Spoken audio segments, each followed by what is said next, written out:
Hello, everyone, and welcome back to Let's Eat. Today's episode is all about questions and answers. So I decided to devote a whole episode to just answering questions that I've either gotten from podcast listeners, from clients, from DM, from email over the past, say, few months, and really just giving my thoughts, my insights, my answers, my opinions on it. It's going to be a handful of questions across the spectrum of wellness, some of them more straightforward than others. Some of them are maybe just my personal opinion on certain things, and I hope that you enjoy. I think this allows me to cover a multitude of topics in a short period of time. Now, no specific question can I really go into super depth with, but I think this is a fun way to just touch on different areas of health and hopefully bring you value along the way. So thanks for tuning in. Thank you for being here. Welcome back to the table. Let's eat. Welcome to Let's Eat. I'm your host, Emily, certified holistic health coach, functional nutrition expert, and self-proclaimed wellness enthusiast, here to meet you at the intersection of physical and mental health, the space within which we become well. This podcast is meant to explore all areas of mind and body wellness, designed to offer you the integrative knowledge, behavioral strategies, and mindset shifts necessary to uplevel your health and feel better today. We'll explore nutrition, sleep, movement, self-care and stress management, habits and routines, self-development, gut health, mental health, and more. I am so happy that you're here. Welcome to the table. Let's eat. So let's set the scene. Let's set the scene as I always do.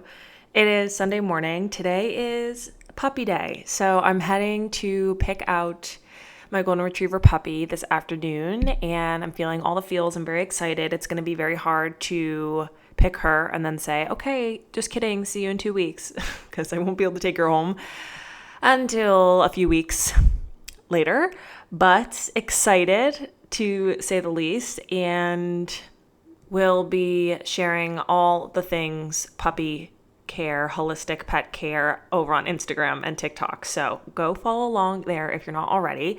With me this morning, I have a matcha. I've been adding Symbiotica's new colostrum to my matchas, and it adds a level of sweetness to it. I don't typically sweeten my drinks just because I don't prefer that, but adding in supplements like this, I think, is one of the best hacks because I'm getting some nutrition in, and then it's also giving a little bit of sweetness to the drink. So I have some collagen, some colostrum in my matcha. I have a bone broth hot chocolate, and then I have some lemon water with some salt to hydrate this morning.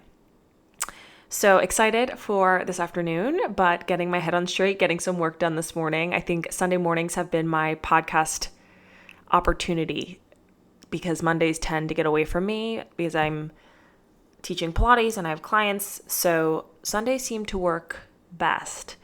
And I love Sunday mornings. I feel so peaceful and at ease. There's really no rush to anything. So I savor these moments. And I think it's because Sundays are really the only days that I don't have anywhere to go per se.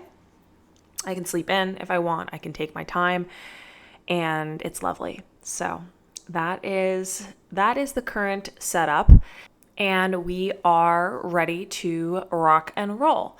So I got this idea because I've listened to tons of podcast episodes from the shows that I love, and when the hosts choose to do a Q&A episode, I find it valuable for a number of reasons. Number one, I always learn something because there's oftentimes questions on topics that I wouldn't have thought about or I don't know a whole lot about.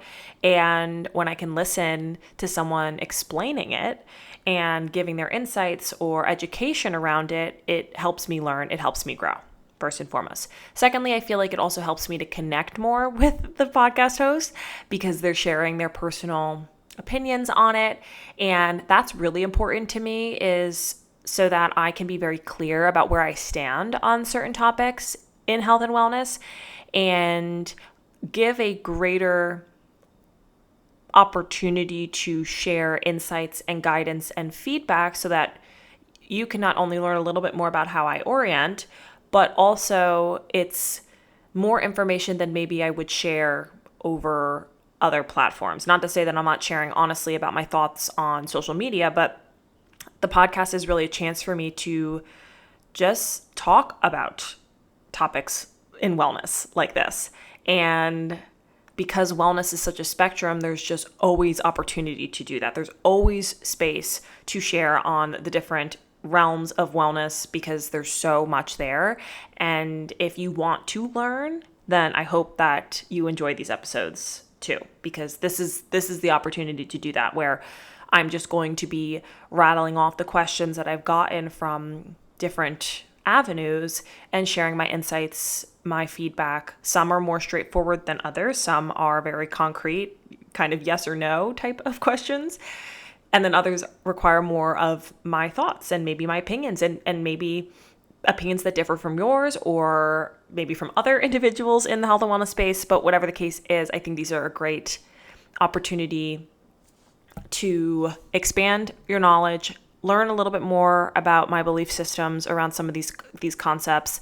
And instead of focusing on one specific topic in health and wellness, I can cover a multitude of them over the course of the next 45 minutes. So that's really why I love these episodes, because they're different and kind of similar to family dinner. I can kind of just chit chat and share my thoughts. And it's a lot of fun. Learning is fun. Growing in wellness is fun, at least in my personal opinion. And so I'm hopeful that this episode contributes to that for you. So to get started, what are my 5 daily non-negotiables? So this is hard, period. We're off to a great start here. This is hard because I feel like there are a lot of things that I've cultivated as being non-negotiables in my day. And a lot of that has to do with the fact that this is my job. So investing in my health is a responsibility that I have. And I fully believe that. But I think if I were to narrow it down, I would say movement is the first one that comes to mind. There is absolutely no doubt in my mind that movement, and I'm saying movement because it's going to look differently every day based on where I am in my cycle, based on if I'm teaching, based on how I'm feeling, if I need a rest day, if I want to go hard, all of these things determine the type of movement. But I think just movement being a non-negotiable is something I'm very proud of within myself, because for many years I was just a yo-yo exerciser. So I was just going on kind of exercise binges, if you will, where I would exercise hard for many weeks and then I would not exercise hard for I guess not even not exercise hard. I would just not exercise. And I would I would go very hard with not exercising for many weeks. And largely it was due to the fact that it was centered around a time where I needed to wear a bathing suit or I needed to look a certain way. And that was the reason why I would go so hard. And I have grown so much. And this is one of the most exciting parts about my journey, and part that I am most proud of is how I've been able to cultivate such a sustainable relationship with movement. That I think is something I'm super proud of, and I am so grateful for, because a large part of who I am is because of it. I shared on this last month, I am an entirely different person now that I exercise the way that I do, and how much of it has become a non-negotiable in my day is largely influential on my business, on my personality, on who I am. So I'm so grateful for that. So movement, hands down. I think I would say next, sleep. I know that that's so lame, but sleep, and just not just sleep alone, but just honoring my quality sleep, my need for sleep. Getting enough sleep is hands down also just as transformative in my life as movement has been. So that is huge. Daily non-negotiable is to be sure I'm getting enough sleep. I myself am just someone who needs a lot of sleep, but really making that a priority. I would say next is my lemon water with sea salt. And this has really recently become something that has been routine in my day, but what a game changer it's been for feeling good, for my liver, my digestion, my skin, overall hydration, I have just really loved it. It's so simple, but I have loved it. A non-negotiable for me as well, which I don't know if this is fair to say, but it is something that I really strive to do, is to have a bowl of leafy greens every day. And that can be just as a snack, as an appetizer, as something I just have. And it's just because I know of how much value is packed in one bowl of dark leafy greens that I thought, well, why don't I just make this a staple? Why don't I make this as just a habit that I always do every day? Because I know it's such a simple habit that goes such a long way and brings my body so much value. So I would say having a bowl of dark leafy greens every day is non-negotiable. And then nutritionally speaking, protein, getting enough protein at each meal is huge. I think we are in a protein deficiency epidemic, and this is one of the foremost areas I work on with my clients, especially female clients, is getting enough protein, because commonly women are not getting enough, first and foremost, and it's so incredibly important, and what a difference it can make in how you feel and how you focus and how you operate throughout the day when you get enough protein. So that is an ongoing journey. It's something that I do make a priority and I do make a non-negotiable. Every day is looking different, and I learn hard lessons sometimes when I don't have something prepared, or I, work through my lunch and then I feel off because of it. So it's always a work in progress. Some days are stronger than others, but at the end of the day, it is always something that I am focusing on. I am making the time for, because I know that it is so incredibly important. Next question. I cannot seem to get out of the yo-yo dieting mentality. Everything I try ends up failing, and I can't seem to make it work. So this is a multifaceted answer for you. I think it sounds like the diet that you're choosing is not the one for you, because if you can't seem to sustain it, then that's likely a big part of the reason why. There's also probably some mindset work that needs to be done around it. I think a lot of times we forget how much of an influence our past experiences or the beliefs that we have about ourselves, how much of an impact that can make on our ability to be successful moving forward. I use this example a lot. Say you have yo-yo dieted and failed 99 times, and now you're heading into your 100th time. If you have failed 99 times and you are still going about this the same way, what makes you think this 100th time is going to be different? Now, on the surface, you might feel empowered. No, this time's going to be different. I'm going to make this happen. But what oftentimes is happening is underneath the surface are beliefs. Something that's not totally conscious is in the driver's seat. And until you really start to either approach your diet or lifestyle differently, or start to challenge those limiting beliefs, you are not going to make the progress that you want, and you'll find yourself in your 110th time, 120th time, 200th time, and this will just be a vicious cycle that continues to reinforce itself. So I would suggest, first and foremost, looking at the behavioral changes you're expecting of yourself. What type of diet are you expecting to transition to? I think in a lot of times people tend to go back to maybe what worked 10 years ago, or we cling to what we think is going to be most effective, or we kind of bounce around to different diets thinking that this is the one that's going to work. This is the one that's going to work.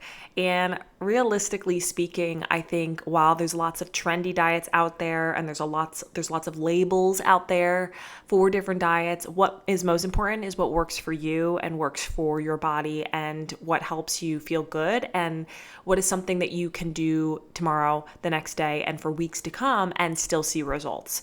And sometimes that requires assistance, right? Sometimes that requires someone to work with you on that, of course, but then also being willing to do the mindset work and address the mentality that you're having around making this change. And that takes a lot of awareness and introspection, so that then you can simultaneously work on that as well. So while you're making the behavioral changes, you can also start to rewire your brain and address it from a neurological perspective, so that both of those are changing together.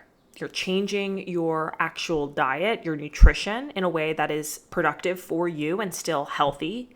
And also you're looking at what are my beliefs and what's going on mentally that's getting in the way. Because a lot of times those are misaligned. You feel like I'm doing all the right things and I'm trying this, I'm trying that, and I keep self-sabotaging, or I keep resisting, or I keep falling short, or whatever the case is. And a lot of times it's not so much what you're physically doing, but what's going on in your brain. I got a question about my thoughts on the carnivore diet, and I was thinking about it. I think I answered my thoughts in a previous episode, but I'm going to give you a rapid fire breakdown on this. So the carnivore diet has been something that has kind of taken center stage across social media. And a few of the reasons why I think people are finding success with it is because they are switching from processed, ultra-processed foods to eating largely animal-based. And no matter what, you are going to feel 1,000 times better in doing that. You're eating more protein and you're eating more nutrient-dense foods. So understandably so, you're going to see improvements there. Now, the deficit, I fear, is the fiber issue, is you're not getting fiber from these foods. And so if you're focusing predominantly on animal-based foods, and you're not getting enough plant-based foods or fiber-rich foods, then we're putting ourselves in a space of potential digestive distress, which I think is already largely, an issue within the population. So that is kind of my short and sweet answer to that. I do believe that eating animal-based foods is powerful for our health. That is something that I have kind of evolved to believe, and that is something that now reflects in the way I eat. And I do think that there's value in that, especially from shifting from an ultra-processed food diet to eating more whole foods. That's wonderful. But I do think it has some deficits there, and there's no one size fits all. So you really have to find out what works best for you, and tune into what your body's telling you and determine from there. That's super, super important. What is the most important thing you've learned in business and working for yourself? Now, this is coming from a few questions that I got from individuals looking to pursue holistic health coaching. I had an ad run for the program that I completed my certification through. And so it was a video of me talking about the program. And so I get DMs now from people I don't know who saw the ad and have messaged me around my experience with it, and somebody asked me this question, so I thought I would answer it. Most important thing you've learned in business and working for yourself. It's not easy. That's maybe all I have to say. No, I'm kidding. I love every single bit of this. I am such an achievement-driven person. I am so ambitious, and I would not want this any other way. There's no plan B here. This is what I'm meant to do. This is where I'm meant to be, with all the challenges and learning that I have to do, not just in the space of health, okay, but in the space of business. That is huge. So no doubt in my mind, I'm where I'm meant to be. I'm meant to work for myself. I'm capable of working for myself, because not everyone wants to work for themselves, and not everyone can work for themselves because they maybe don't want to put in the reps and put in the energy to do it. And that's fine. That's completely fine. I think the most important thing I've learned is to be okay not knowing, and be okay with saying yes in moments that are scary, or in moments you want to say no. I think that's really one of the most important things that comes to mind. I think too, it's important to be comfortable pivoting. It's kind of a never-ending journey, and you have to be willing to just trust in yourself and go with what you feel is right, and never stop learning. I know I just answered that question like 5 times about what was the most important thing you've learned, but it's all just coming to mind. Like, I'm just reflecting over the past couple years and how much I've grown and how much I've learned and how much I still need to learn and how many areas I've made mistakes in, and that's going to happen. But that, I think, is really the most effective way to answer that question, is say yes to things that scare you, go into things not knowing. Someone says, feel the fear and do it anyway, or do it when you don't feel ready type of energy, right? Where you just do it. It's like messy action. And that's kind of my personality as it is. I'm kind of an impulsive person, not in like I'm going to lash out and be angry and whatnot, but more just like I'm not the type of person that's going to give a lot of thought. If something's in my brain, I'm going to do it. And it's funny because one of my best friends, I don't know, she might be listening, but one of my best friends and I talk about this all the time, where she is very, I'll say, she wants to plan things out. She wants to think about it. She wants to be strategizing it. We're talking about how she's thinking about quitting her job, and I myself quit my job, and the advice I give her is so unhinged. I'm just like, just do it. You'll figure it out. And of course she's like, that's like kind of stressful. And I'm like, yeah, well, that's like kind of my energy. Like I had the idea that I wanted to quit my job, and I quit it and I figured it out. Right. So it's just funny because I try to give her sound advice, but coming from me, it's like super unhinged for someone who's like, I need to like make a plan. I can't just like quit. I'm like, yeah, well, you could, but it's fine. I understand.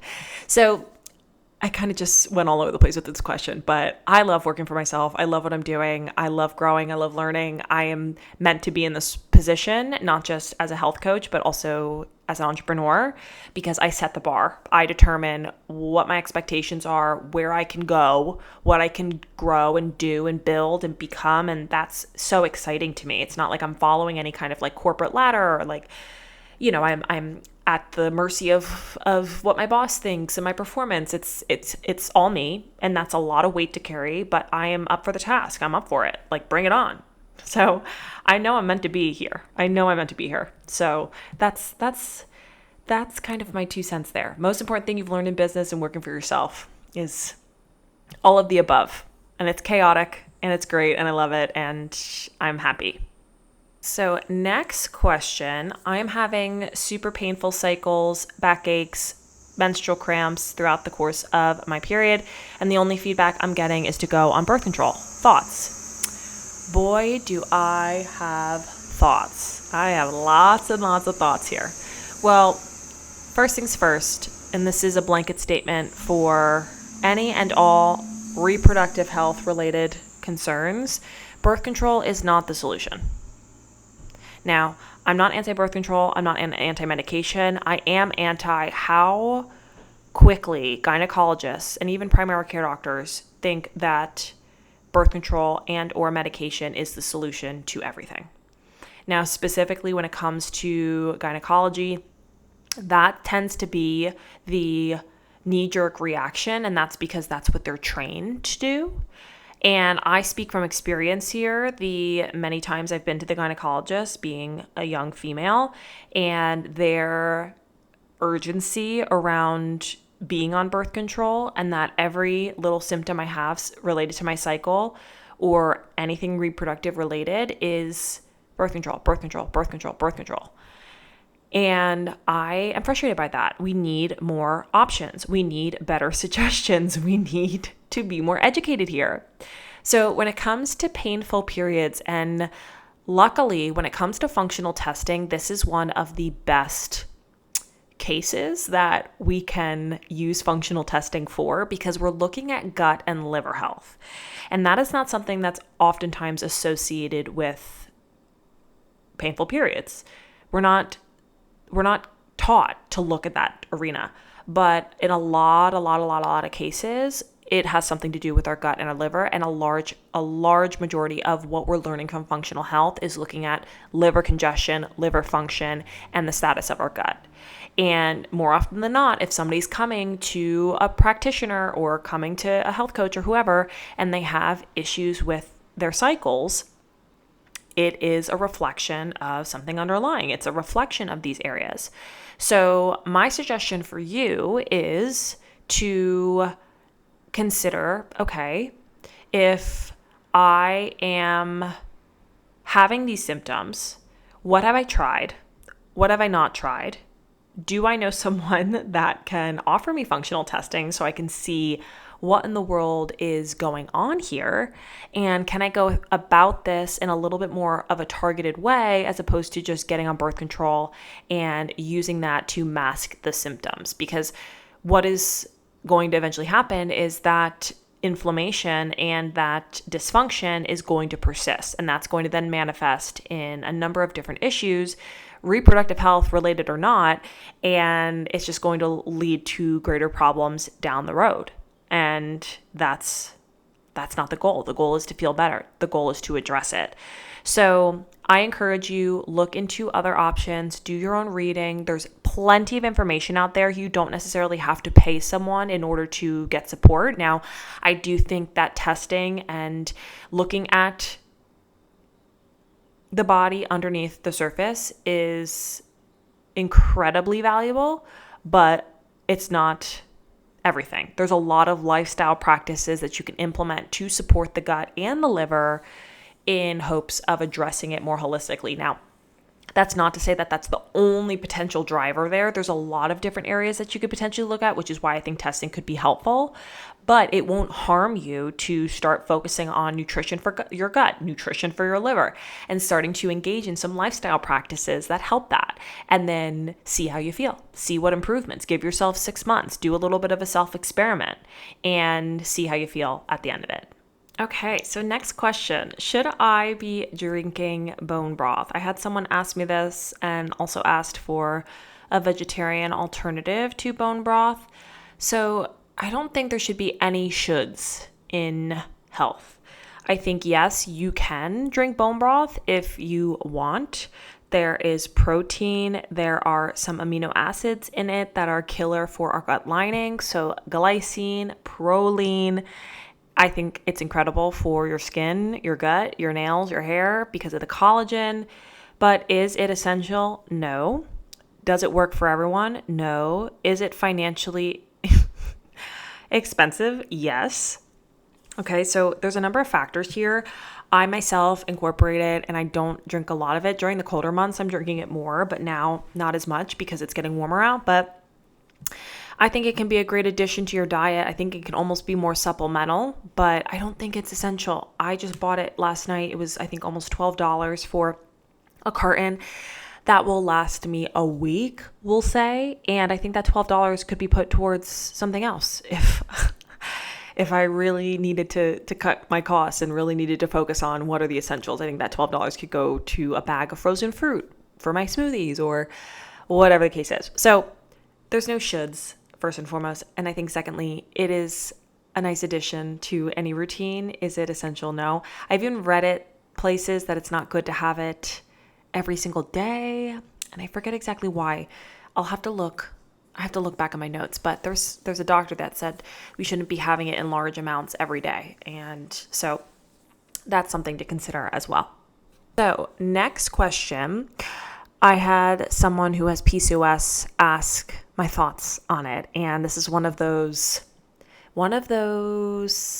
areas going back to the birth control conversation where I think that is what doctors are quick to turn to when it comes to PCOS. And what's fascinating is there's been such an influx in PCOS in the past, say, 30 years. And it's so fascinating because you wonder, why is this the case alongside a multitude of other chronic health issues? But what we know is PCOS is largely a metabolic issue. So while we typically look at PCOS as being a reproductive health issue, there is a metabolic health component underneath the surface. So that means we need to look at insulin resistance. We need to look at our blood sugar. We need to look at those areas first and foremost because that's foundational. And I think what is honestly pretty negligent of our healthcare system is that this is not considered, that we're not looking at this arena, insulin sensitivity and what that means and what's required to achieve that.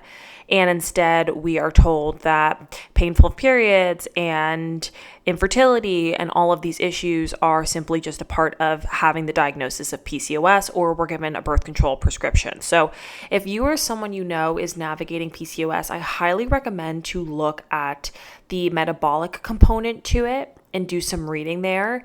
There's no one size fits all. I don't want to generalize it, but this is huge. And that's just something that we should all be taking more precautions around. 93% of us are metabolically unhealthy. So that means 93% of us need to hear this message, PCOS or not. but looking at the metabolic piece, which essentially means how your body is creating energy, and understanding that any dysfunction there is going to make our lives much more challenging, and we're going to see that in symptoms and disease. So I recommend, if you or someone you know is navigating PCOS, do some reading, do some educating, determine what's right for you, and go from there. And this goes for any chronic health issue. Look into Dr. Casey Means. She's an incredible resource for this. It is so important. Next, what are your thoughts on AG1? So AG1 is Athletic Greens, I think formerly known as Athletic Greens. Now it's just called AG1. And it's basically a comprehensive powder vitamin. It's like a multivitamin. Some might say it's a glorified multivitamin. And it's got, I believe, digestive enzymes in it. It's got probiotics, prebiotics in it. And there's a lot of well-known health experts and functional health doctors that promote AG1. And so I think my personal thoughts are, I do think if this is something that you want to invest in, AG1 is a high quality option. However, I don't necessarily believe in the all-in-one type of drink, supplement, powder, etc. I think that can sometimes be too good to be true. And it's kind of like, you can't be good at everything, if that makes sense. There's a lot of brands out there that try to say they are everything all in one. They have digestive enzymes, they have antioxidants, they have fiber, they have this, that, and the other thing. But I just don't necessarily I feel a certain way about them. And then even further, I think when that is promoted, it leads consumers to think that that's all they need. That, well, I'm getting everything from this powder or this supplement, so I don't need to worry about it in my day-to-day, and that's just not the case. So when it comes to AG1, yes, high quality product. Have I tried it? No, I have not tried it. I have not purchased it, so I can't speak on the flavor of it or my experience with it. But what I know about it is it's high quality. I think if there's any brands out there, that is among the ones that are among the best. However, I have mixed feelings about the message that it kind of promotes, and I also feel like a greens powder should be a greens powder. And that's why when I was using the one that I formerly was using, I like that it has greens and greens alone. All of these other complementary blends and so forth kind of become too much, where I'm like, all right, do I really need all of this? Is it really necessary to have all of these things? And it's also pricey. AG1 is not inexpensive. So I might end up buying it just to try it, just because I want to see what the hype's about. But yeah, those are my thoughts on that. What's the status on your book? Oh, calling me out here. What is the status on my book? Yeah, what is the status on my book? Okay, so for those of you who don't know, I was approached by a company. How long ago? June 2022, May 2022. Okay, so this is 3 years ago. And this person asked me if I'd be interested in writing a book. And of course, flattering and maybe something that I've thought about. And so I got in touch with her, got on the phone with her. It was all legit because, of course, I had some skepticism. And I started writing a book, and I have a book that is probably like 75% done on my computer. And there was really no timeline for it. So truthfully, it fell to the wayside, is on the back burner now because I have so many other projects going on. But that is a long-term goal of mine, is to finish that book. Now, if I were to go back and read, I think a lot of it's outdated now. I think a lot of what I wrote over the past 3 years no longer is relevant to my beliefs in health. I think it's not so much that, it's just I've advanced my education so much that I feel like there's more, like I need to go back through it and really kind of amplify what I'm talking about, because I feel I am more educated than what I was 3 years ago. So that would take time and revamping. But I love to write. I love to talk, if you haven't noticed. I love sharing, and writing a book is just something that I think is and has always been secretly something I want to do. I just didn't know the first step in doing so. So this is my formal manifestation statement, putting it out in the universe. I will author a book one day. Don't know when that day is. I don't know how I'm going to get there, but I will.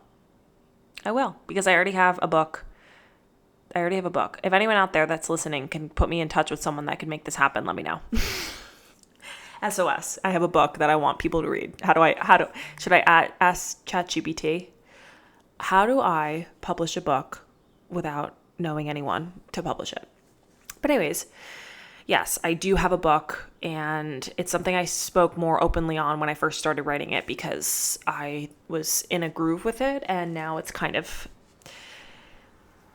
taken a pause. But I'm hopeful that in the next couple years, that could be something that I actually, prioritize and I, what's the word I'm looking for? Pursue, and hopefully that becomes a reality one day.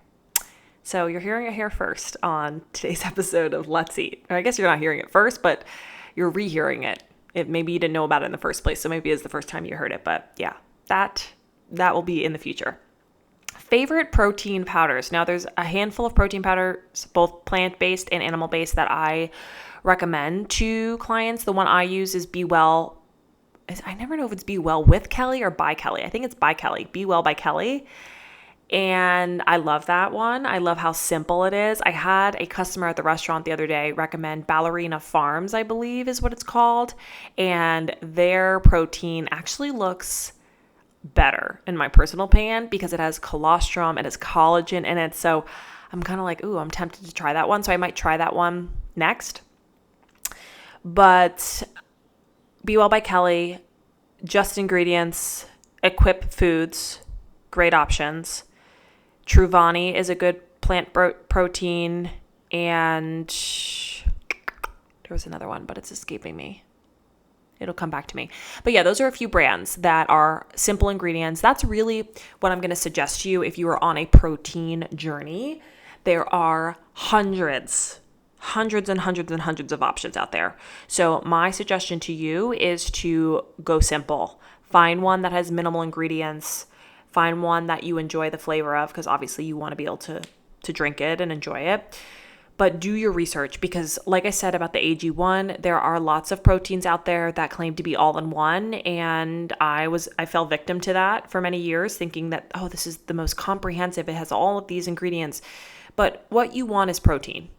You want a protein powder. So look at the type of protein they're using, look at the sweetener that they're choosing, because that's a big deal. Look at any kind of gums or preservatives that might be in there. Avoid those if you can.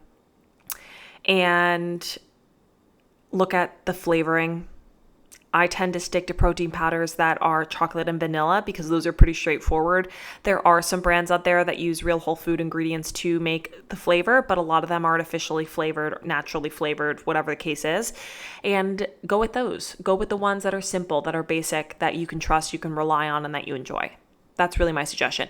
And luckily, 98% of protein powders do not fall into any of those categories, do not meet those guidelines. So you can process of elimination pretty quickly when you're looking at ingredient labels and finding a protein powder that works for you. I was talking about this on last week's podcast with Sarah about how I used to buy this one protein powder. I forgot what it was, but they had every flavor you could imagine. The one that came to mind was red velvet cake. And I'm like, how in the world did you make this taste this way? Which I guess in their defense, it probably was, I think red velvet cake is technically like, is it like chocolate?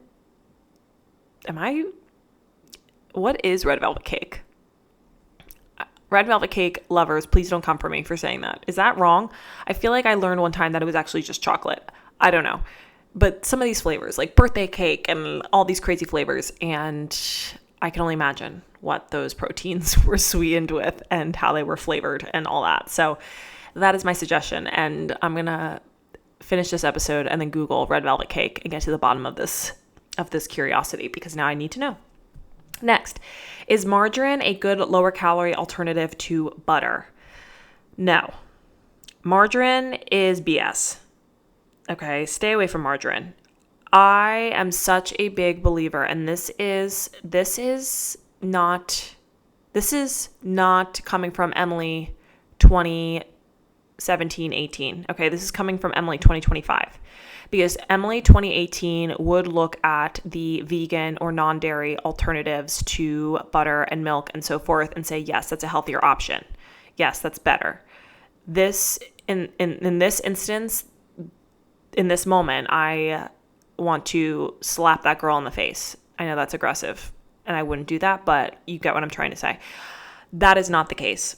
Unfortunately, we have been led to believe that these alternatives to the real deal are better than the item itself, than what it's meant to be, i.e., half and half versus a non-dairy creamer, or vegan butter, plant-based butter versus regular butter, or Impossible Burgers versus a real freaking hamburger, okay? We have lost complete touch with what is what. And so when we talk about margarine, I just Googled it, and it says margarine is a spread used as a substitute for butter in flavoring, baking, and cooking. Though initially made from animal fats, which I would largely be okay with, most margarine today is made from vegetable oils. Ingredients: primarily vegetable oils, water, and sometimes salt, flavorings, colorings, and preservatives. So raise your hand if you were raised on I can't believe it's not butter. I'm thinking back to that butter, that not butter actually, because it's not butter. I can't believe it's not butter. I can so distinctly taste it. I can so distinctly remember. My hands are over my eyes right now. My eyes are closed and I'm just thinking I should go back to video episodes because then you can really experience this with me. I'm thinking about how that butter tasted. I'm thinking about how it spread on my mom's banana bread, and oh boy. Yes, I can't believe it's not butter. So before I completely go off track here answering this question as I daydream about, I can't believe it's not butter. No. If you are going to choose an alternative to margarine, which I encourage that you do, I would say go with butter. Ghee is a great option, but margarine being largely vegetable oils means it's largely omega-6 fatty acids, which we do need, but we have too many of them as it is, and so that can create inflammation. And also, you heard me say it, colorings, preservatives, no thank you. If you're going to use butter, but you're worried about the calories, be mindful of how much you're using. I think that goes for any fat, but the nutrition that you'll get from a high quality butter or ghee or beef tallow or whatever the case is, even avocado oil, extra virgin olive oil, whatever it may be, is going to be so much more valuable to the body than using something that's alternative, because God knows how it's created. So that was a long-winded answer, but no, it is not an alternative. Please stop using margarine, shortening, all of those things. Stick to the real whole foods. You're always better off. You're always, always, always better off. I will never stray from that belief system. Never. What is the best exercise for weight loss? I love this question, and I will prompt and answer this question in every single Let's Eat episode until every single person in this world hears me. Muscle mass, strength training, resistance training. That's it. That's all I'm going to say. And I don't want to say it's exclusively that. Yes, get in some running, get in some walking, get in some cycling, but focus predominantly on your muscle mass. This is not only going to be the ticket for weight loss, but it's also going to be the ticket for insulin sensitivity, for healthy hormones, for longevity. The list goes on. The list goes on and on and on. Goes on and on and on. Literally on and on and on. I don't know. Honestly, I am going to do an episode, this is me deciding right now, on strictly muscle mass in the next couple weeks, because we need to talk about this more. We need to be more willing to open the floor to a different way of thinking than what we have been led, especially as women, to believe in our culture that cardio is king and that we should be doing cardio, burning ourselves out, dysregulating our hormones, causing a fight or flight nervous system mess. I mean, it is so important that we're talking about how valuable it is for women to resistance train, especially as we get older, especially. So that is my answer for you. I would say there's no one size fits all to the type that you're choosing, that your breakdown looks like. I mean, I think everyone's very different where you are on your journey. I think for me personally, I find 3 to 4 days a week of resistance training, strength training, walking abundantly. That's always been something, at least within the past couple of years, that, especially with Lou, that I've done. So that's something that I do without limit, I guess. I just walk daily or as often as I can. Pilates obviously is mixed in there, but I am in the best shape that I have ever been in. And obviously a large portion of that is because I'm teaching Pilates now. So being in training and then teaching classes, that requires more of me, and I've been doing more activity, I would say, as a result of that. But I'm in the best shape because I found a healthy balance, and I also prioritized strength training. I prioritized that more than I ever have before, and what a difference in my body. It has been huge. So best exercise for weight loss, focus on resistance training, focus on building muscle, sprinkle in your zone 2 cardio, sprinkle in your HIIT if that's your cup of tea. I promise you, this is the most effective route to take. Okay, and then lastly, this question is inspired by a conversation I was having the other day around alcohol with a client, and I essentially gave my perspective on drinking lately, and it really just prompted the opportunity for us to connect, and I was able to be transparent with her about my thoughts on it. So when it comes to drinking, I have a whole episode on this, so I don't want to go too far into it, but I have come to a place in my life where I just have no interest in it. And it does kind of feel a little conflicting. And I'll say that with honesty, because I feel like it is so embedded in our culture and everything is centered on it. And that, I think, is a bit of an overgeneralization, because not every single thing is centered on it. Also, I'm a bartender, so I'm exposed to it in a way maybe that other people are not. But I was also having this conversation with someone else, not just in session, but with someone else in my life. And she and I were talking about how much of an impact it has socially and just across the board when you are someone who doesn't drink as much. Now, I love red wine. I'm getting into drinking white wine, which is never something that I enjoyed.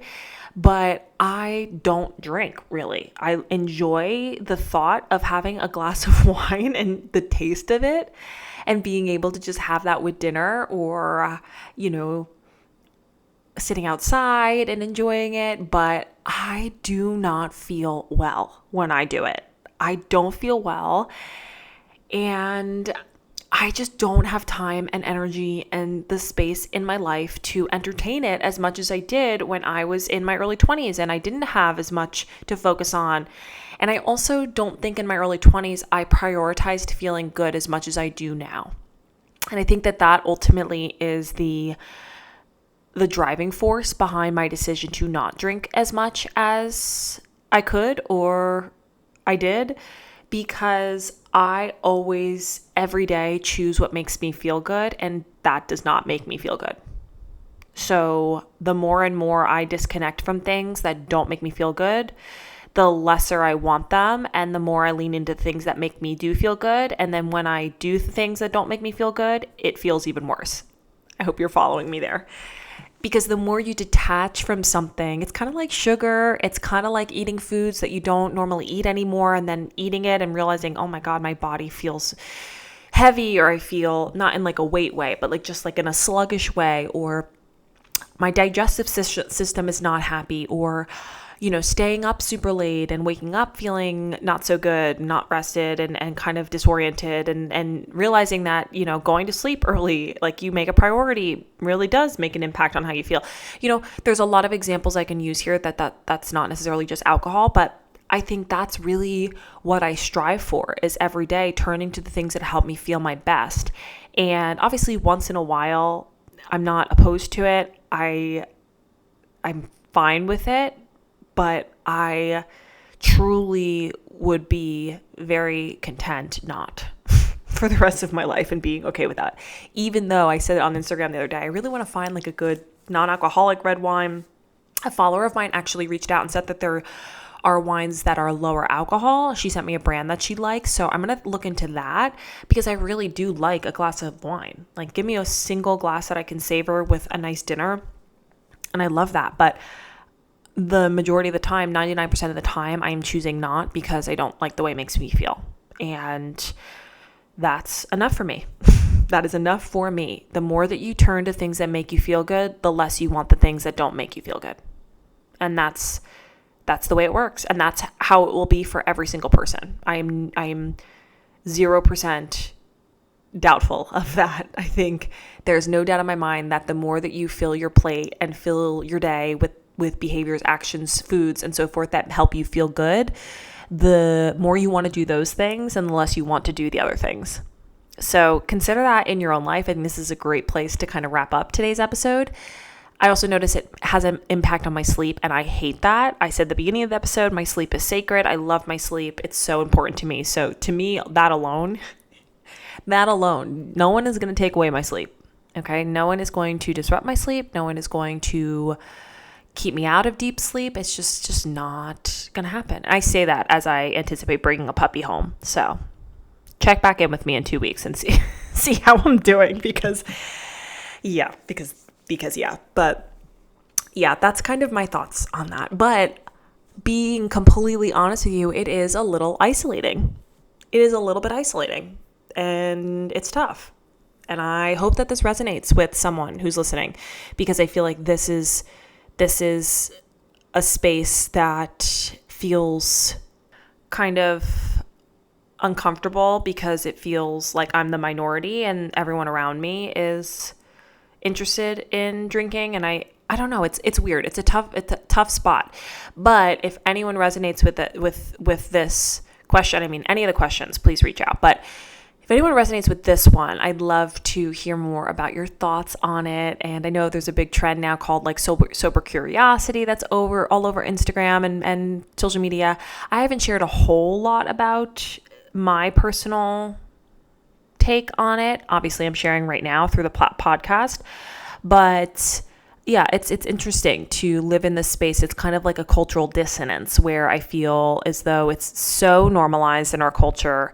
So someone not drinking is the outlier, and it's more questioned than it is accepted. But I firmly believe that in 10, maybe even 5 years, 10 years, we're going to look at alcohol the way we did cigarettes and do cigarettes, where it was super, super normalized through the latter half of the last century. And then now moving into this century, and the way we see cigarettes is so different and less normalized versus the way we see alcohol in today's age. And then what the research and what will it continue to show with the impact it has on the body and the harm it has, and the research behind it being a carcinogen and what it's doing to the mental health crisis and all that in the next 15, can I get my numbers right today? I don't think so. In the next 5, 10, 15 years. So not as a means of scaring anyone, right? You are entitled to do what you want to do, but I do believe that that's what's happening. I think as it relates to the health space, especially as the world becomes more conscious of health, I think that will definitely be something that emerges. So something to think about, but I did want to share on that. I am open to doing a whole episode on this concept because I feel very strongly about it, because it is something that I've been navigating the past couple of years. I also feel like this resonates in a very personal way for me. I won't go into detail on that, but just personal relationships and within my family, so it's very complex. So, but as I've been on my wellness journey, as I've gotten deeper and deeper in wellness, I've just detached from things that don't make me feel good around health, and I lean into things that make me feel my best. And that definitely falls into this category of detaching from alcohol, leaning into more of this like sober curiosity space, and being very happy while doing so. So thank you for tuning in to today's episode. I hope that it brought you value. I loved all the questions and I was able to bring them from a number of different avenues. So please note, I'll probably end up doing these every 2 to 3 months. So I'm going to actively open the floor for questions, whether it's directly on this episode for the next episode, send me an email, send me a DM, just write me a letter. Just kidding. Actually, you can write me a letter. I love that. Except you need my address in order for you to write me a letter, and I'm not totally comfortable giving that out. So instead, send me a DM, send me an email, ask me in person if I see you in person. I want to do more of these. I love these. I think it's so fun. Like I said, it covers a variety of different topics all over the place in wellness, and I think at least one of these questions had to have brought you value. At least I'm hopeful. So thank you for tuning in. I hope you have a wonderful rest of your day, whatever your day may look like. If you're starting your day, ending your day, whatever the case is, thank you for being here and joining me at the table once again. And I will see you next time. In the meantime, be well.